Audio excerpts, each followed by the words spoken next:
কানের ৭৭তম আসরে সাদা পোশাকে কিয়ারা আদভানি ভাঙা হাত নিয়েই কানের লাল গালিচা মাতালেন ঐশ্বরিয়া। গোলাপি সাজে মুগ্ধতা ছড়ালেন উর্বশী রাউতেলা। আরও জানাচ্ছেন আফফান মিতুল। কান চলচ্চিত্র উৎসবের লাল গালিচায় প্রথমবার হাঁটলেন বলিউড অভিনেত্রী কিয়ারা আদভানি। আর পয়লা দর্শনেই করেছেন বাজিমাত। পরনে ধবধবে সাদা পোশাক, খোলা চুল। ভারতীয় সুন্দরীর দিক থেকে যেন চোখ ফেরাতেই পারছেন না পশ্চিমী বিনোদন দুনিয়ার ফটো শিকারীরা। কিয়ারার ছবি, ভিডিও প্রকাশ্যে আসতেই প্রশংসিত হচ্ছে ভক্তদের মাঝে। অভিমন্যু দাস ও এলসি ছেত্রীর সহযোগিতায় অভিনেত্রীকে সাজিয়েছেন তারকা ফ্যাশন স্টাইলিস্ট লক্ষ্মী লেহর। গানের প্রথম দিন রেড কার্পেটে ঐশ্বরিয়া হেঁটেছেন ফাল্গুনী সেন পিককের কালো সোনালী গাউন পরে। গাউনের লম্বা টেল নজর কাড়া।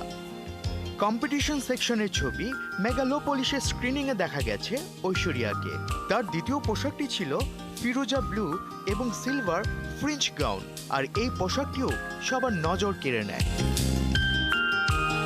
কান চলচ্চিত্র উৎসবের পর্দা ওঠার দিনে লাল গালিচায় তোলা বেশ কিছু ছবি উর্বশী তার ইনস্টাগ্রামে পোস্ট করেছেন। তাতে দেখা যায় গোলাপি রঙের গাউনে সেজেছেন উর্বশী। পোশাকটি ডিজাইন করেছেন তারকা ডিজাইনার খালেদ ও মারওয়ান। এটি তৈরি করেছে লেবাননের বৈরুতে অবস্থিত আউথ কুচার নামে একটি ফ্যাশন হাউস। মাকসুদা আক্তার প্রিয়তি স্থায়ীভাবে বসবাস করেন আয়ারল্যান্ডে। সেখানকার সিনেমা ও মডেলিং জগতে কাজ করেন। সেই সুবাদেই কানে ছুটে যান প্রতি বছর।